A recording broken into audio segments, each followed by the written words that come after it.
All right, welcome back to the channel. It's your boy Fanon. And in this video, we are going to talk about two legendary welterweights, Floyd Mayweather Jr. and Terence "Bud" Crawford, who an expert that I spoke to in a good conversation that I found very, very interesting, answered the question of who he believes really would win a fight between Terence Crawford and Floyd Mayweather Jr. at 147 pounds. And the answer may surprise you. Let's talk about that in this video.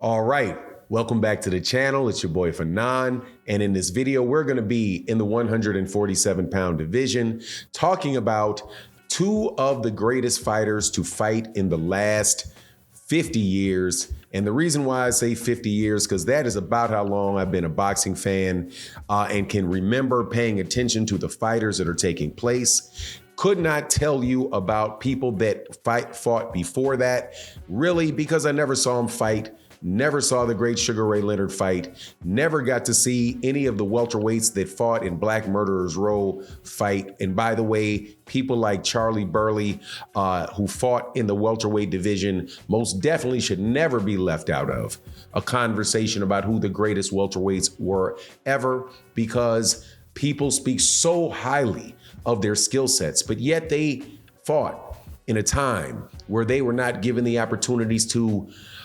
showcase those talents, showcase those skills on a world stage. However, before I get into the details of the fight, of the conversation, which is that I spoke with an expert, and I call him an expert because he most definitely is.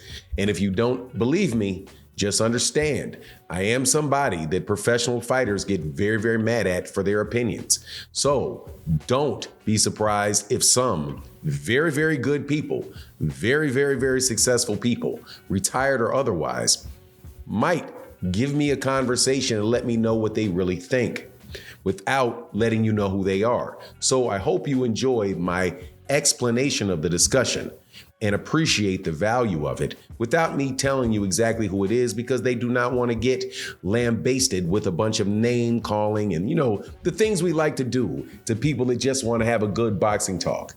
But before I get into the details of it, let me welcome you back to the channel. Thank you guys so much for continuing to support the channel. It really does mean a lot. And thank you to anybody that is new to the channel that may decide to subscribe to it. I would love if you did. If you don't, hey man, that's cool too. Hey, but if you do like it, subscribe. You like the content, subscribe, hit the like button. And also thank you to Deborah Booker. Thank you to Barbara D. Thank you to my guy, Mr. Pragmatic. And thank you to everybody else that supports these videos in the super thanks. You are greatly appreciated. But let's get into this. So I asked somebody, look, it's a lot of people saying, who do you think would win now between Terence Crawford and the last great welterweight that there has been in boxing? Which is a fair question, very fair question. Terence Crawford is most definitely the best welterweight that has fought since Floyd Mayweather Jr. And in my opinion, he's the best welterweight that has probably fought since in that division, since the time of Sugar Ray Leonard and Thomas the Hitman Hearns. And I personally, people have asked me this many times about what do I think would happen with Terence Crawford and where do I think he stands? And I've said multiple times, many times, as a welterweight, I think he is just as good as Sugar Ray Leonard. Well, I said that he is better than Oscar De La Hoya. He's better than anybody that is the 90s crop of welterweights. And that he should be mentioned most definitely with Thomas Hitman Hearns, Sugar Ray Leonard, and Roberto Duran, who is a lightweight. But in the discussion that I'm going to try to share with you, I'll explain to you why I think that those guys are all really welterweights. So I asked him, and he said, look, here's the thing. At welterweight, I would probably lean towards, in a fight, I would probably lean towards Terence Crawford to beat Floyd Mayweather Jr. And his explanation was this, that Floyd Mayweather Jr. is not a welterweight, that Terence Crawford is a welterweight. And the explanation that I received from it was interesting to me, because he said, look, man, you always have to pick a good big man, a great big man over a great little man. And Floyd Mayweather Jr. is not a welterweight. Floyd Mayweather Jr. is I do believe he said a big featherweight is how he called him, a big featherweight. Now, what is a featherweight? A featherweight is a 126 pounder. That's what he said Floyd is at his absolute best, is a big featherweight. I do believe he began his career at featherweight. And then he fought guys like Diego Corrales, who's a very tall, very big lightweight. Now, why do I say those weight classes? Because the lightweights, or why does he say that? The lightweights we're looking at the original 8 weight classes. You had from heavyweight down, when you look at who fought in what weight class, you have to look at the heavyweights, the light heavyweights, the middleweights, the middleweights, the welterweights, the lightweights, the featherweights, on down. So Terence Crawford, if you get rid of those weight classes, was a welterweight when he first turned professional, because he turned professional at 140 pounds. He did not turn pro at 135. He was at 140, and he moved down to lightweight. So then he fought fights at lightweight, and then he went back up to welterweight, because 147 and 140, historically speaking, is the same weight class. You're just on the smaller end. You're just on the smaller end of the welterweight, the traditional welterweight range. So if you look at Terence Crawford and you say, okay, what is he?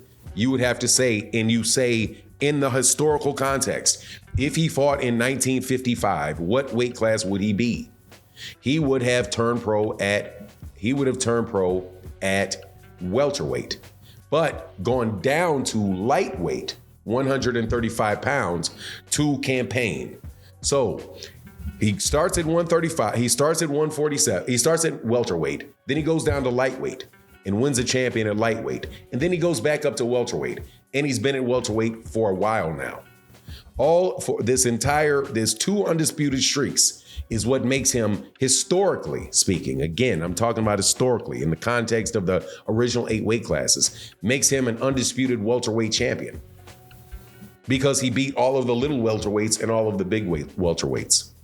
So looking at Terence Crawford and Floyd Mayweather Jr., you are now looking at a situation where you have a good big man and a very good little man, a great, great, great little man.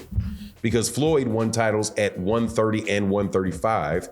Then he moved to 140, then he moved to 147, and then he dipped up to middleweight. Now, if you ask the question of who, and I'm doing my best to explain this, who is historically the best fighter, who's the most skilled fighter, that they both bring things to the table which are in every single solitary area of the scoring criteria, which oftentimes boxing fans don't pay any attention to. First, I don't understand why, but it seems like those phrases are the only things, they're only mentioned at the beginning of the fight when they say, and actually, I don't even think anybody is really even talking about the scoring criteria during boxing matches since Harold Letterman stopped telling you what he was looking at when he was calling it for HBO. So the logic is that, yeah, man, and he said, look, dude, the thing is, Terence Crawford's got everything. Literally has everything. Floyd literally has everything. But the question is, where do they have their advantages? And Terence Crawford has an advantage in clean and effective punching. Like in the fact that he's a bigger puncher than Floyd Mayweather Jr. is at those higher weight classes. So Many people will say that's ludicrous, and if you do, I can understand that. But at the same time, that's not at all an unreasonable thing. Now, here's what's going to wind up happening, though. Down the road, we will now know who the real greats are.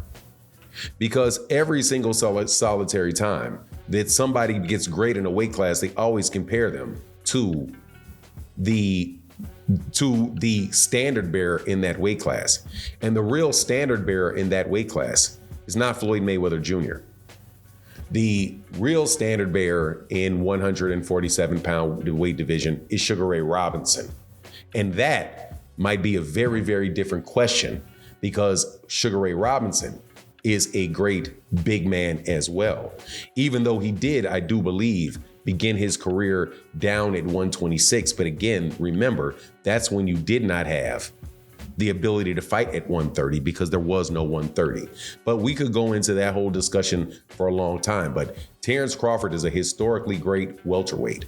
And the idea that he would do well with Sugar Ray Leonard, Thomas Hearns, Roberto Duran, probably not Marvin Hagler moving up to 160 pounds, but we'll see. And that's what he would need to do in order to say, okay, as a welterweight, what does he do with Sugar Ray Leonard? Because Sugar Ray Leonard is a welterweight, big welterweight from the jump, and moved up to 160 pounds and beat one of the greatest welterweights, greatest middleweights that there's ever been. And so you have to ask yourself, what would Terence Crawford do with a Bernard Hopkins? And that question is radically different than what he would do with Floyd Mayweather. What would you do with Bernard Hopkins? So the respect to the weight classes, I think, is important. Learn from this dude, and I appreciate him. I hope that you understand where I'm coming from, what the explanation is. And thank you so much for your support. I'll holler at you later. Deuces.